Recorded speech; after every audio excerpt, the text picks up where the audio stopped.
Halo teman-teman, Assalamualaikum warahmatullahi wabarakatuh. Perkenalkan, saya Dinda Ulansari. Saya di sini akan menjelaskan tentang PPh pasal 22. Apa sih itu PPh pasal 22? Pasal 22 adalah bentuk pemotongan atau pemungutan pajak yang dilakukan oleh satu pihak terhadap wajib pajak yang berkaitan dengan kegiatan perdagangan barang. Dasar hukum PPh pasal 22 yang pertama, Undang-Undang Nomor 36 Tahun 2008 tentang Pajak Penghasilan, Pengaturan Materi Keuangan Nomor 34 per PMK Nomor 10 Tahun 207 tentang pemungutan pajak penghasilan pasal 22 sehubungan dengan pembatasan pembayaran atas penyerahan barang dan kegiatan di bidang impor atau kegiatan usaha di bidang lain. Peraturan Menteri Keuangan Nomor 92 PMK 3209 tentang wajib pajak badan tertentu sebagai pemungutan pajak penghasilan dari pembeli atas penjualan barang yang tergolong sangat mewah. Peraturan Menteri Keuangan Nomor 231 per PM 4 329 tentang cara pendaftaran dan penghapusan nomor pokok wajib pajak, pengukuhan dan pencabutan pengukuhan pengusaha kena pajak, serta pemotongan dan atau penggunaan penyetoran pelaporan pajak bagi instansi pemerintah. Lalu adapun subjek dan objek BPh pasal 22 sebagai berikut.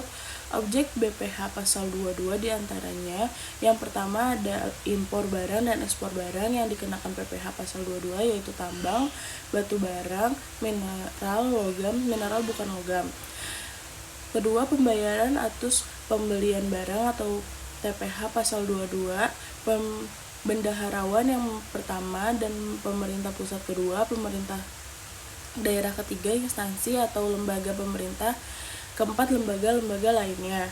Yang ketiga, ada pembayaran atas pembelian barang untuk BUN. Yang keempat, pembayaran atas pembelian barang kepada pihak ketiga, subjeknya pembayaran langsung oleh Komisi Pelaksanaan Akreditasi kedua pejabat penerbit surat pemerintah membayar yang diberi delegasi oleh Komisi Pelaksana Akreditasi. Kelima, ada penjualan kendaraan bermerek, subjeknya pertama agen tunggal pemegang merek, kedua agen pemegang merek, yang ketiga importir untuk kendaraan pemotor.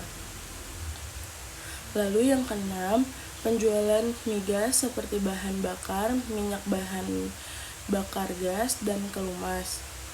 Yang ketujuh, ada penjualan hasil produksi kepada industri distributor, contohnya industri sungai, industri kertas, industri baja, industri bulu, industri otomotif, dan industri farmasi. Yang kedelapan, ada pembelian bahan-bahan dari pedagang pengumpul, contohnya perhutanan, perkebunan, pertanian, peternakan, dan perikanan. Yang kesembilan, ada penjualan barang yang tergolong sangat mewah, contohnya kapal pesiar besar, pribadi, kendaraan mewah. Pengecualian pungutan PPh pasal 22 yang pertama, impor barang atau penyerahan barang yang berdasarkan ketentuan peraturan perundang-undangan, tidak tentang PPh. Kedua, impor barang-barang yang dibebaskan dari biaya masuk. Ketiga, pembayaran atas penyerahan barang. Keempat, pembayaran untuk pembelian bahan-bahan bakar, minyak, air, listrik, PDAM. Selanjutnya, sifat pungutan PPh pasal 22 terdiri dari dua jenis pungutan. Yang pertama, bersifat final dan bersifat tidak final. Untuk yang bersifat final, artinya pajak yang telah dibayarkan oleh wajib pajak melalui pungutan yang dilakukan oleh pihak lain dalam tahun berjalan sudah tidak dapat dikreditkan pada total PPh yang terutang pada saat pengisian SPT nanti pemungutan. Yang bersifat final antara lain bahan bakar minyak, bahan B gas, kepada penyalur atau agen selanjutnya. Pungutan yang bersifat tidak final berarti pajak yang sudah dipungut atau dibayarkan oleh pungut dapat diperhitungkan sebagai perpajakan pajak penghasilan dalam tun berjalan oleh wajib pajak yang dipungut. Jenis pajak yang pungutannya yang bersifat final antara lain PPh Pasal 22 atas impor barang, kedua PPh Pasal 22 atas pembelian barang oleh pungutan pajak, ketiga PPh Pasal 22 atas penjualan hasil produksi industri semen, kertas, baja, otomotif, dan farmasi. 4. Pasal 22 atas pembelian bahan-bahan untuk industri atau ekspor. Pungutan Pasal 22 yang pertama, Bank Devisa dan Direktur Jenderal Bea Cukai atau yang biasanya disebut dengan DJBC atas objek PPh Pasal 2 impor barang. Yang kedua, bendahara pemerintah dan kuasa penggunaan anggaran atau yang biasa disebut dengan KPA sebagai pungutan pajak pada pemerintah pusat, pemerintah daerah, instansi atau lembaga pemerintah dan lembaga-lembaga negara lainnya berkenan dengan membayar atas pembelian barang. Yang ketiga, bendahara pengeluaran berkenan dengan pembayaran atas pembelian barang yang dilakukan dengan mekanisme uang persediaan atau yang biasa disebut dengan AP.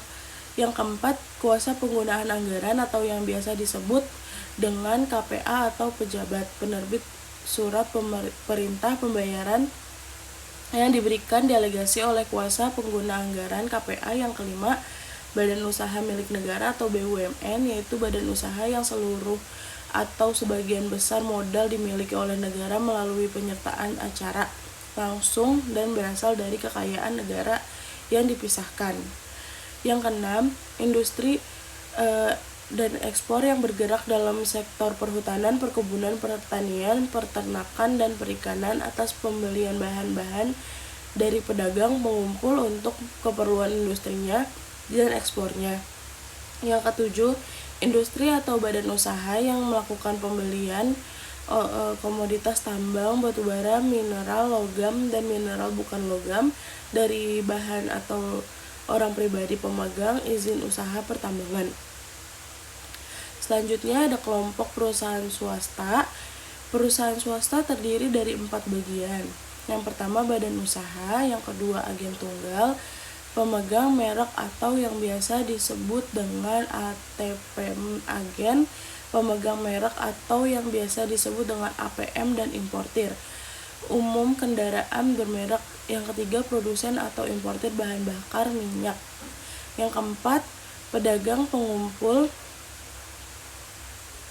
Selanjutnya ada tarif PPh Pasal 22. Untuk tarif Pasal 22 ini berbeda pada objeknya. Yang pertama, atas impor untuk barang-barang impor yang menggunakan API tarifnya adalah 2,5% dikali nilai impor, sedangkan non-API tarifnya adalah 7,5% dikali nilai impor yang tidak dikuasai tarifnya adalah 7.